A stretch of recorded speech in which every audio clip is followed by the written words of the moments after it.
Money in the financial system is changing fast. Digital money is rising and cash is going extinct. But in this video, I'm going to go over the 3 main reasons why most people think this is happening. And I'm going to give you the number 1 reason why I think it's happening even faster.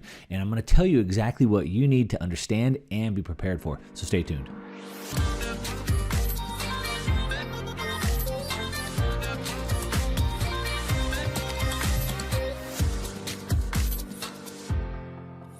All right, welcome back. If you're new to the channel, my name is Mark Moss. I like to talk about making money, investing money, which is having your money make money, and just overall success. I like to talk a lot about cryptocurrencies, the changing of the US and global financial system, what's happening with that, of course, most importantly, what we need to know and how we can profit from that. So if you like those topics, make sure to go ahead and click like and then hit the subscribe button. Make sure to turn the bell on so you get notified as soon as I put out new videos. Now today we are talking about cash. We're talking about the changing of the financial system.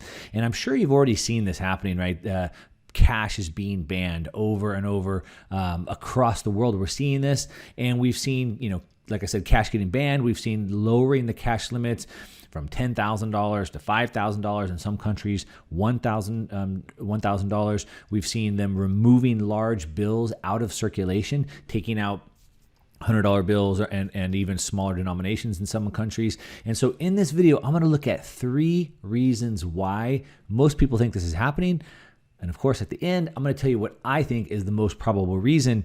And of course, what we should be paying attention to, why, and then how we can pay attention and profit from it. So reason number 1, which seems to be the most popular reason, kind of the most common reason that everybody thinks, is that negative interest rates are happening. And it's easy to see that with negative interest rates, if you're basically being penalized for having your money in the bank. So just to catch you guys up, I'm not going super deep into it, but to catch you guys up, if you're not familiar, when you loan money, you typically get paid your money back plus interest. What negative interest rates are, that means I'm loaning money to you, but instead of you paying me back with interest, I'm paying you to borrow.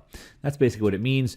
Over half of the world's debt, the government's debt, over $17 trillion is negative yielding. That means it's paying less than zero. If you need to know more about that, leave me a comment down below. We can make a whole separate video about that. I'm not going super deep into that. A little bit of Google searching can also get more information for you on that as well. But so anyway, reason number 1, negative interest rates. So the banks are holding money. The banks are actually holding your money, and then their money, the deposits, they keep those at the Federal Reserve. And what happens is they're getting charged a few points, a couple % interest, to keep their money at the Fed. And of course, why would they want to do that, right? They wouldn't. But as long as there's another place to put that, right? Whether that be gold, cash, etc. So basically, as the banks are holding your money, and then the central banks are holding it, by being charged this penalty, they're basically being forced to spend it, to get it out, to loan it out in the market, right? So we hear about this, and the reasons why they want to do this is the Keynesian economics, is that they think that people should not be saving, they should be spending. And savers are bad for the economy because it causes people just to hold on to assets. But really what we need is people to be spending. Everybody should go out and buy more cars and buy more houses, etc. Because, of course, what's better for an economy than for you to spend every single penny you have and not save anything, right? You get that, right? So anyway, you're being penalized, and so they're trying to stimulate this. And so they say, hey, if you don't spend your money and you park it here in savings, we're going to take a piece of it. So that's reason number 1. Like I said, that's probably the most common. There's a problem with this theory, and although we're seeing it play out, the problem with the theory is that there's a professor, Richard Werner, and he is an international banking expert, and he's been writing a lot about this, doing videos and stuff like that. And he points out that banks don't actually lend their reserves. So that's the big problem. So we think the banks are being forced to lend it out, but they don't, right? So when we park our money there, the banks have reserves, but they don't loan those reserves out. What happens is they create money, and they do this through what's known as the fractional reserve banking system. I'm going to explain that to you just a little bit. But basically, they don't loan that money out. And so if they're not loaning the money out, then that takes that first reason off the table, right? They're not being penalized or forced to loan that money out because they're not loaning it out anyway. So that's probably off the table. So reason number 2 is maybe more likely, and this is so that governments have control over your money for two reasons why they'd want to do that, and really just one reason, and it's so they can do bail-ins. And so think about this. If all money is digital, then you have nowhere to extract it out of the system. So right now, I can go to the bank and say, give me all my money in cash. Might be really hard to do that depending on how much money I had. I could put it in other assets, etc. But what happens is, as banks start failing, as banks start getting shaky, the economies start getting weird, people want to go get their money out of the bank. And what happens is it causes what's called a run on the bank, meaning the banks, because of fractional reserve banking, they don't have all those deposits. And so if everybody went to the bank, and actually just a couple percent of people went to the bank to get their monies out, it could cause the banks to collapse. Now, we've seen this happen over and over and over again. Recently, we've seen it happen in Greece. Real recently, we've seen it happen in Iran, even China recently. So that's a run on the bank. And so if the government was forcing you to keep your money in, there was no way to extract it. It was digital, nowhere to take it. Then they could prevent a run on the bank because you can't go take it anywhere. But also on top of that, they could do what's called a bail-in. And so I think the first time I remember seeing this happen was in Cyprus in 2012. And the country of Cyprus basically went bankrupt, and they did a bail-in, meaning they went and took money out of people's bank accounts. And depending on how much money you had in the bank, they took a larger percentage. I believe the top percentages were like half of the deposits at banks were taken. And so if you don't think that could happen again, you're sorely mistaken. As a matter of fact, in Australia, they've recently passed a bank bail-in law just for that purpose. And in the United States, we're $23 trillion in debt and counting. We're running $1 trillion deficits, meaning we're adding trillions of dollars every single year. And so that reason, it definitely makes sense. It's one of them. But again, Richard Werner thinks that's probably not the real reason. He thinks that the real reason is actually something different and maybe even more sinister, if I want to call it that. So assuming that Richard Werner is correct, that banks don't loan out reserves, which we know that, right, because of the fractional reserve banking system. So like I said, all money's created through debt. It's not like I put my money there and they loan it out. When I put my money there, it allows them to create money through debt. So basically, if a bank were to take in $100,000, it could loan out about $1 million. Crazy, right? They basically created that out of nowhere. So the bank holds the reserves, the money I put on deposit, with the Fed. And then those negative interest rates are basically eating into that reserve. So the bank's getting less and less and less and less. And here's the thing. In order for the bank to do the fractional reserve banking system, they need to have reserves. So the more reserves they have, the more money they can loan out, right? So if they have $100,000 on deposit, they could loan out $1 million. But as the Fed starts eating into those reserves by charging them interest, they go from $100,000 to $90,000. Well, now they can loan out, instead of $1 million, they can loan out $900,000. They lost $100,000 of ability to create money. So it decreases their ability to lend. It also increases their costs. And so by doing both of those things, it makes it super hard for these small private banks to operate. So what it does is it increases the cost to consumers, which then again makes it even harder for these small banks to compete with the larger banks. And Richard Werner, like I said, he's been talking about this a lot. There was one article that he wrote. I'm gonna quote from it. And he said that with negative rates, bank margins will stay low, and the financial situation of the banks will stay precarious, and indeed become even more precarious. So what he's saying is that with negative rates, basically the banks are being charged that the rates are going to stay so low that they can't make any money loaning it, and they're paying for it to be on reserve at the same time. And so it's really dangerous for them. They don't really have any money. So he went on to say that the ECB, that's the European Central Bank, and the EU have significantly increased regulatory reporting burdens, causing community banks to be forced to merge and shut down. So if we go back through history, we've seen hundreds and even maybe thousands of banks in a lot of countries, and they all kind of compete, as they should, right? If I don't like service at one bank, I go to another.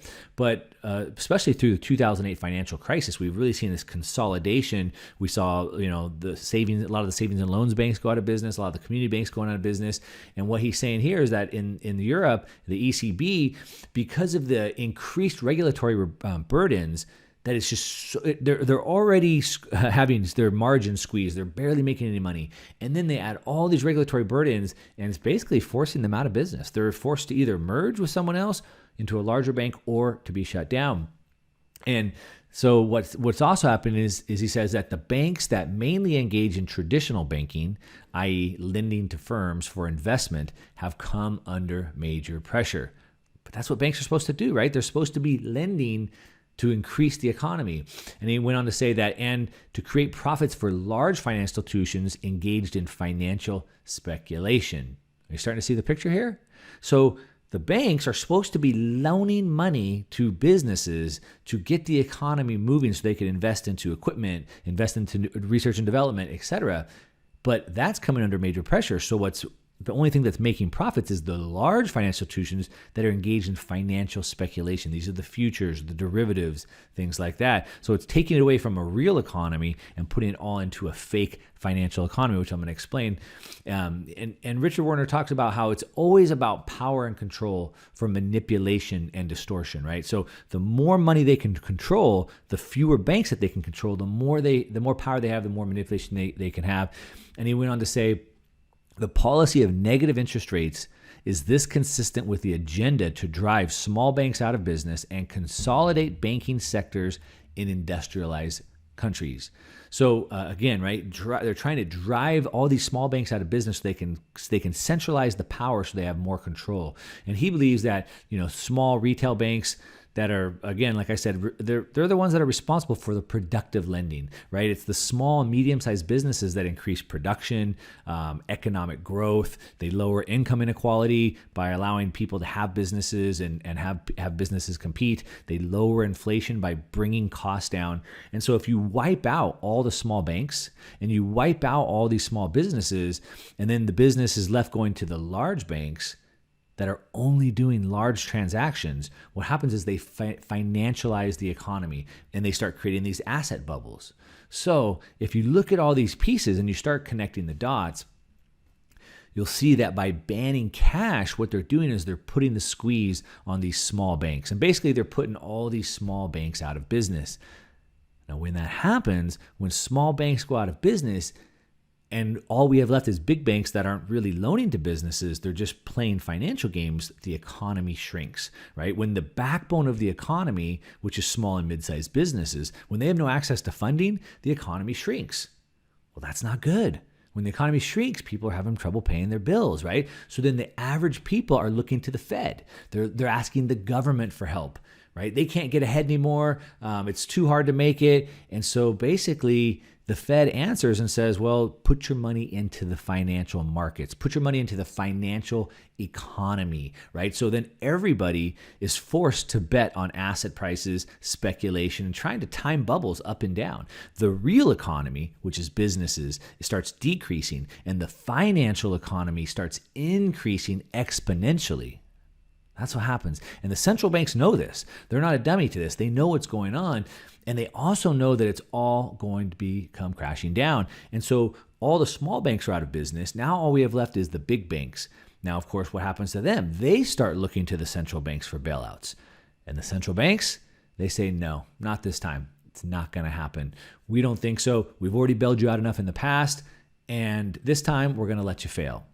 And now guess what? The central banks are the only game in town. So the small banks lost out to the big banks lost out to the central banks, and now the central bank has 100% control over money, credit, and the entire financial system, which everybody's been forced into because small and medium-sized businesses are out. And of course, at that point, they control you. They control everything, right? And the rise of digital currencies are only enabling this. Now, as of today, about 90% of all transactions are already digital, but they're not digital currencies. And so even though I'm paying with my Visa, Venmo, PayPal, et cetera, it's digital. I'm getting wire transfers, direct deposits, et cetera. It's not really digital currencies in the case of like cryptocurrencies. And so cryptocurrencies are a tool, and they can be used for good and bad. And being used for bad, they can only enable this. And I've made videos about China being the first to adopt digital currency, how they're going to do that. We see lots of other governments are rushing to get on board with this as well.